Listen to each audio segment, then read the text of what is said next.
Dear students, welcome you once again to my online class. দেখো, আজ আবার একটা গুরুত্বপূর্ণ বিষয় নিয়ে আমি তোমাদের কাছে হাজির হয়েছি।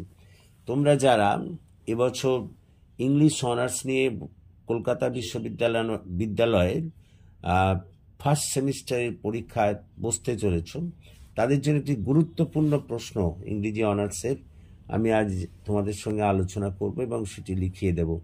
এটি এবছরের জন্য খুব ইম্পর্ট্যান্ট। প্রশ্নটি হলো, write a short note on the poet Thomas grey. দেখো, এই প্রশ্নটি এবার আসতেই পারে, শর্ট নোট লিখতে দিতে পারে, তোমাদের যে 5 নম্বর এই শর্ট নোট লিখতে দেয় তার মধ্যে দিয়ে।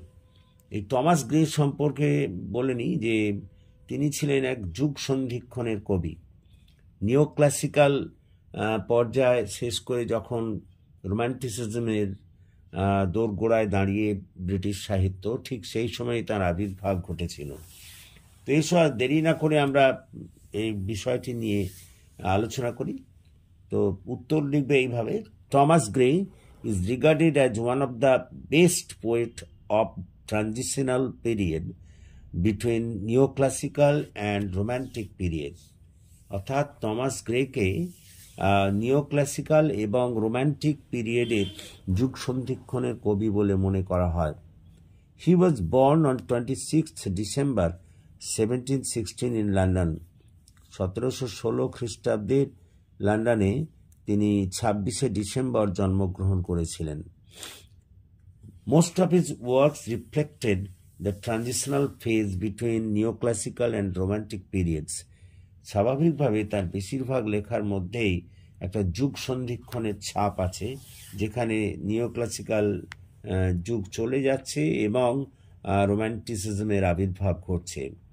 His elegiac and introspective writing style combines intellectual depth and emotional sensitivity.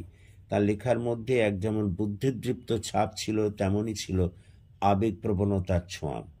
Paragraph: Gray's poetry is often characterized by its melancholiness and its focus on themes such as mortality, solitude, and the transience of life. গ্রের কবিতা যদি আমরা বিশ্লেষণ করি তাহলে দেখব তার মধ্যে যেমন একটা একাকিত্ব ছিল, ঠিক তেমনিভাবে তিনি বিশেষভাবে লেখায় গুরুত্ব দিয়েছিলেন মরণশীলতা, একাকিত্ব প্রভৃতির মতো জীবনের বিভিন্ন দিককে।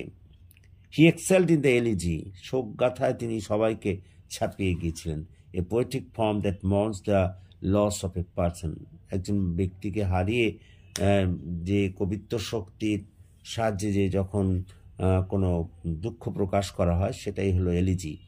His most notable work, elegy written in a country churchyard, is a meditation on the lives of the forgotten rural buried in churchyard. তার এই যে শোকগাথা, এটা ওই গ্রাম্য জীবনে যে সমস্ত গির্জায় যেসব লোকেদের সমাধি দেয়া হয়েছে তাদের জন্যই শোকগাথা, সেই সব ভুলে যাওয়া মানুষগুলোর জন্যই শোকগাথা। The poem is renowned for its poignant reflections on life's brevity and the idea that the greatness can be found in most ordinary lives.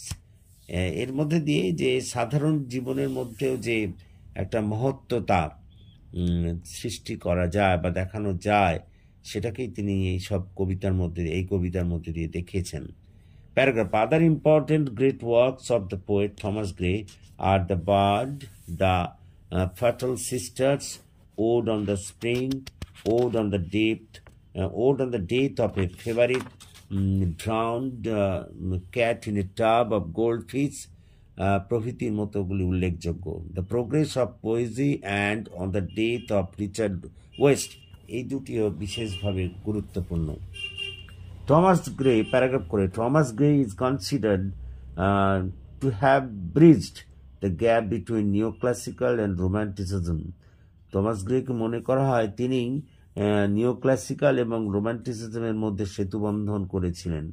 Grace works influenced later poets, পরবর্তীকালের কবিদের তাঁর লেখা বিশেষভাবে প্রভাবিত করেছিল। And paved the way for romantic movement, এবং অনেকে মনে করেন যে রোম্যান্টিক মুভমেন্টের তিনি আগমনের পথ প্রশস্ত করেছিলেন।